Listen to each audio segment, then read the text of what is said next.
Hi, my name is Dr. Annie Gadaparthy. I'm a board-certified child psychiatrist. I've been practicing in a variety of outpatient settings since 2015. Since spring of 2020, I've noticed a dramatic shift in how children and families are functioning emotionally, mentally, and relationally. Let's break down what's happening and why. There was a digital shift during the pandemic.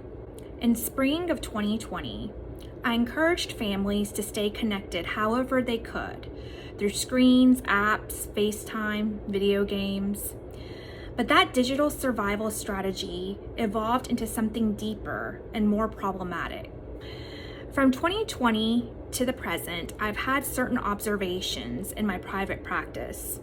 I've seen a rise in emotional dysregulation, impulsivity, and lack of connection in our youth. Children and teens began seeking connection via social media, video games, and screen-based platforms.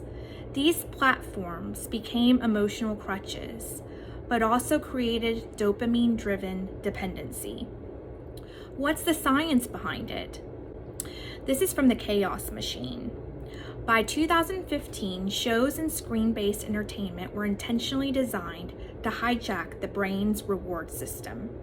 Think overstimulating shows like CoComelon.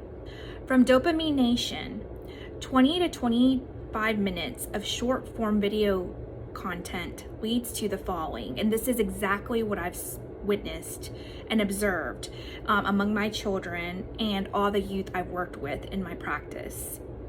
It's led to increased fight or flight response, poor impulse control, need for immediate gratification, boredom with formerly engaging activities.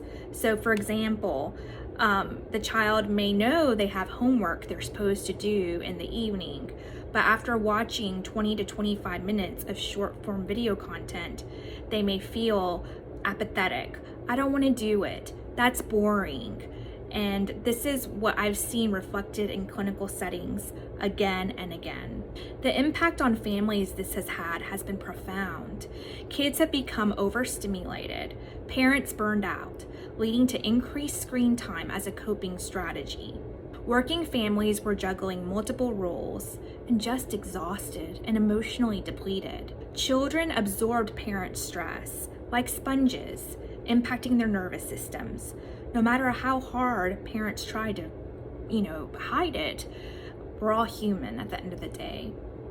There was noticed clinically a surge in sleep difficulties, nightmares, and further emotional dysregulation. This caused a vicious cycle that was hard to stop. Emotional dysregulation in one family member triggers others, escalating tension.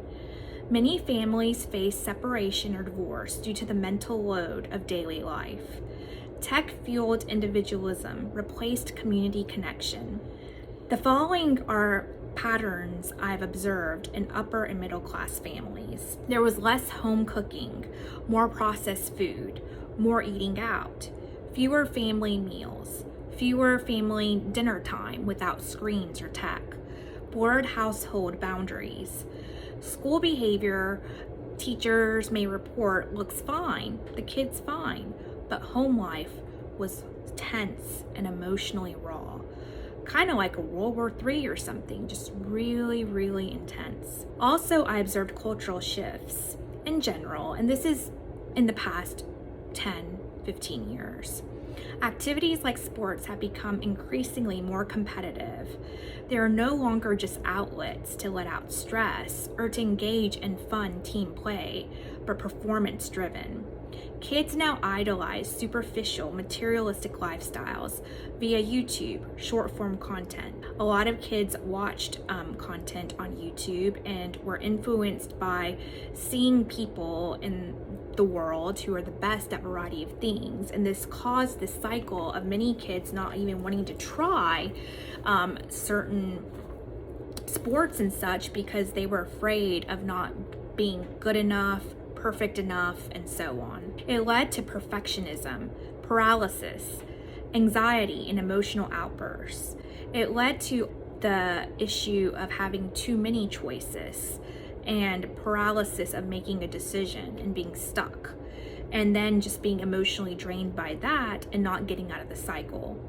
Parents were stuck in survival mode, and they often gave in, unknowingly reinforcing dopamine-seeking behavior. There was endless stimulation and convenience culture. Children were expected constant entertainment. I noticed a lot of my patients, kids, friends of kids wanted to go to trampoline parks, arcades, amusement centers, all places that were extremely dopamine stimulating and immediate gratifying. Everything is instantly available. There's a culture of abundance.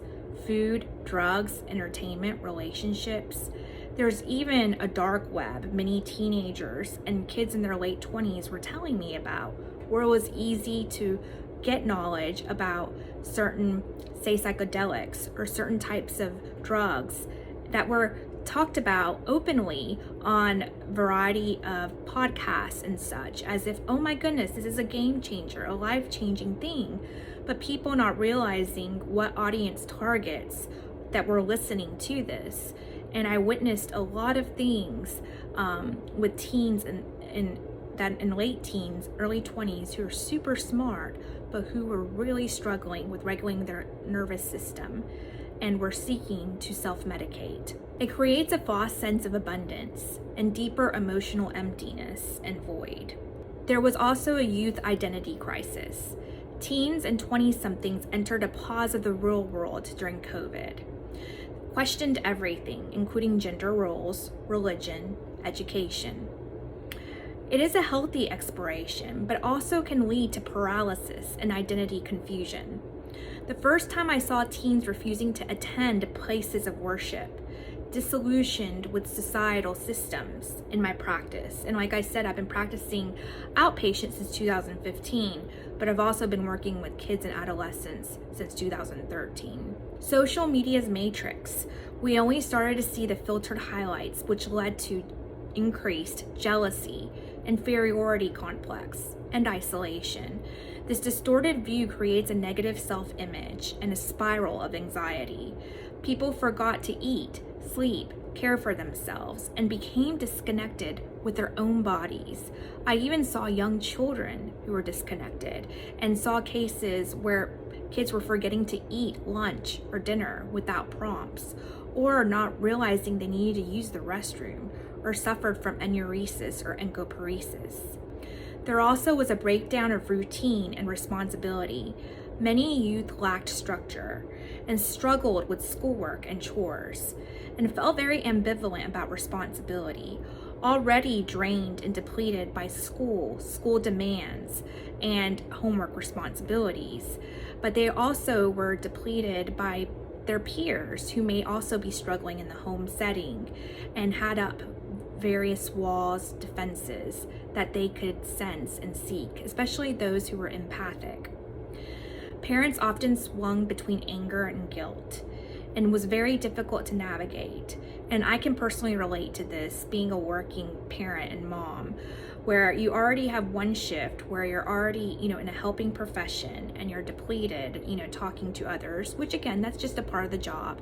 But again, that's called emotional labor, and it's real as human beings. Kids' brains became rewired by tech. They couldn't regulate screen use or build discipline or basic atomic habits.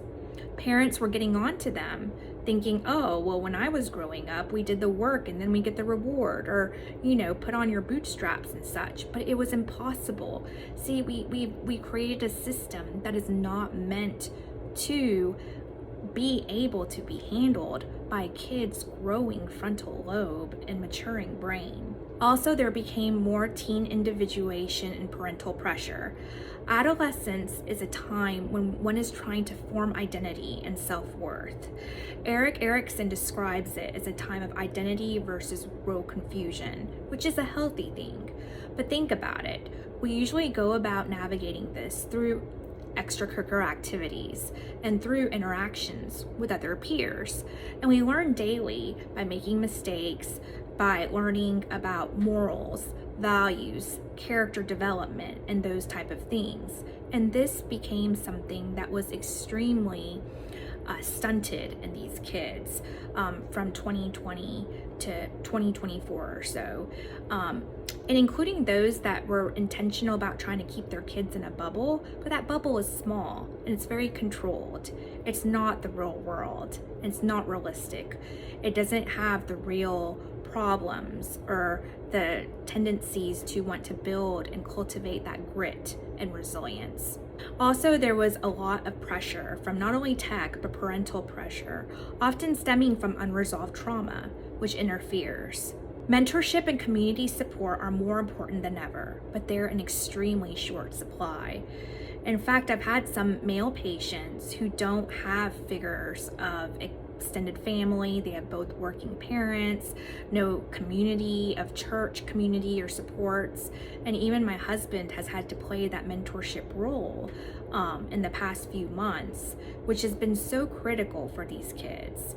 And it's very disheartening to see programs like Big Brother programs and such be defunded when that is a main issue and can lead to this rambunctious cycle of unnecessary small incidents of violence or big incidents of crimes. Mentorship and community support are critical. When I was growing up, I grew up in a small town in Paris, Tennessee, about 10,000 people.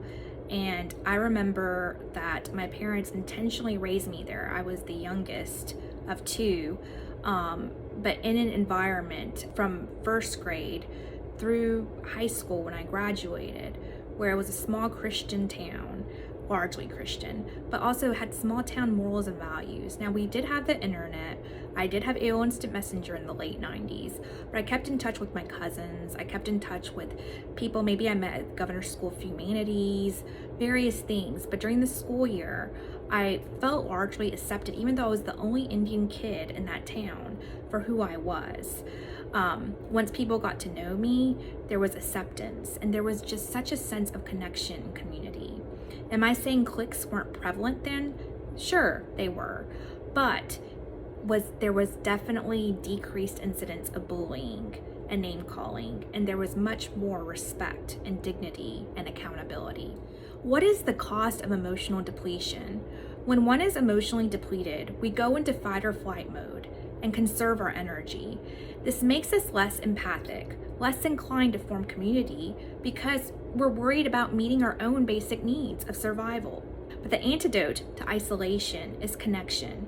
We must resist the urge to isolate and instead build safe, empowering community spaces. There have been new and alarming trends developing. Youth are seeking online connection, sometimes falling victim to abuse and manipulation, which I have firsthand witnessed with multiple patients. There were increasing incidents of sexual assaults, all in the name of seeking connection and finding otherwise. There was also increased social anxiety, fear of being judged in the public. There was lack of a safe space of feeling that one can be accepted for who one was.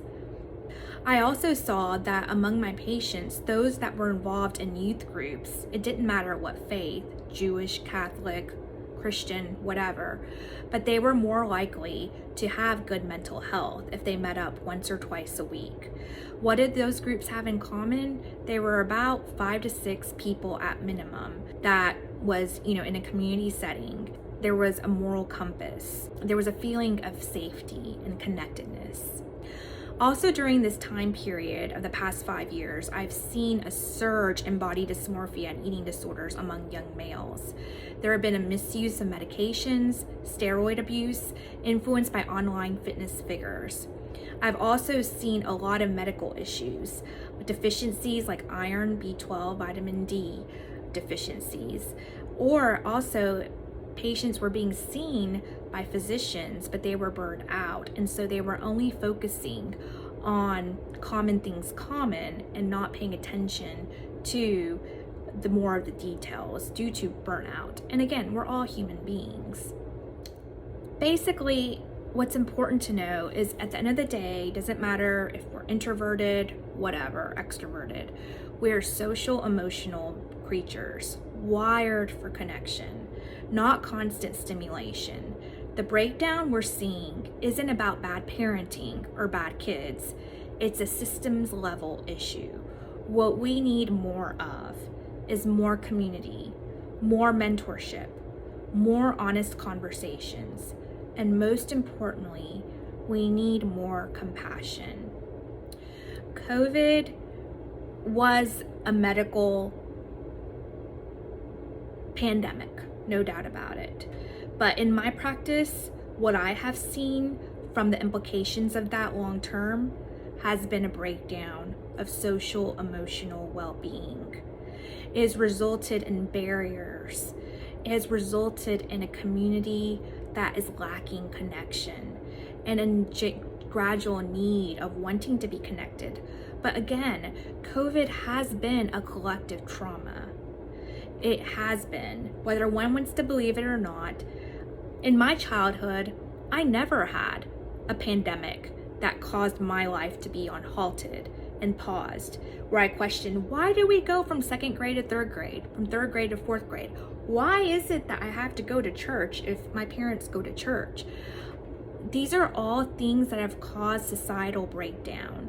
And what kids need and the youth need now more than ever is support, is love, is community, it's compassion, it's empathy, it's mentorship, it's honest heart-to-heart conversations.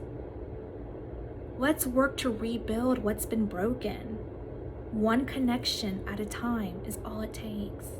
We are all human at the end of the day. That's what my practice is all about. In 2022, I founded my own practice called Complete Care Family Psychiatry. As I was noting these changes in my patients, where it wasn't just bread and butter ADHD, autism, anxiety, where there was something more complex going on. And it really was a nervous system issue. It made me rethink everything with how I think about psychiatry in terms of looking at things from more of the lens of biopsychosocial, a holistic model. If our mental health is not okay, our physical health is not going to be okay. And at the end of the day, you have mental health just as much as the next person and the next person. It doesn't matter what the socioeconomic status is. It doesn't matter how much privilege one has had or has not had. What does matter is it's your story. It's what happened to you. And everybody responds to pain, emotional ignorance, and lack of compassion in different ways. And what I have found among my patients are just kind, compassionate humans who are so bright, so intelligent, but are growing in a world where walls are up and defenses are up to protect themselves and not knowing how to protect oneself. And it's causing this unnecessary fight or flight response. It's causing unnecessary cortisol secretion. It's causing unnecessary hormone dysregulation. It's causing unnecessary intake of various foods, processed foods, fried foods. And it's causing a lot of miscommunication and disconnect. And that is what I'm continuing to see. Here we are 5 years later into 2025. My clinic and my ability as a mother, not only as a mother of a 13-year-old boy and 7-year-old twin girls, but also as taking care of children throughout the years in a variety of sectors, including a major children's hospital, including youth villages, a residential treatment facility, including a former private practice, has led me to develop a method where I work with parents and families and their kids in a novel way with a detailed, thorough intake and history. And I'm able to help in ways of understanding, not only from a family therapy standpoint and from a standpoint of looking at what is broken and trauma lens, and looking at also using medication as just one component in the larger scheme, because I realized as an MD the importance of good nutrition. I also realized the importance of good sleep. Also knowing the importance of connection, community, psychosocial supports, which are so critical to one's mental well-being, ability to learn, and ability to be resilient. I know firsthand what that's like, and I've helped hundreds of families to overcome that. My services have helped with a lot of marital counseling, have helped with family breakdown and disconnect, have helped co-parent parents who are already divorced, have helped in terms of helping with the fight or flight response and regulating that nervous system and processing and working through the family trauma. I also have a method with prayer that I use that has been extremely helpful and grounding for many of my patients and families in terms of going and identifying straight to the source, the spirit of what's going on. I've seen tremendous healing from this as well. In fact, I'm a firm believer in spiritual psychiatry, and I view a lot of issues and ailments going on which are very much easily labeled as personality disorders or whatever, to look at it from a trauma-focused lens and look at it from a biopsychosocial perspective and lens, and to look at it holistically, to look at sleep, to look at nutrition, to look at connection, community, time in nature, and spirituality, no matter what one's faith may be. We are all hurting, but most importantly, our youth are hurting. So what are we doing? What about our the future generation? Do we want to raise a bunch of super smart whiz kids who don't have a handle on how to express their emotions in a proper way, or who have the emotional maturity of a toddler? Let's do better. Let's navigate better. Let's heal together. If you're interested, please check out our website. It's www.ccfp.clinic.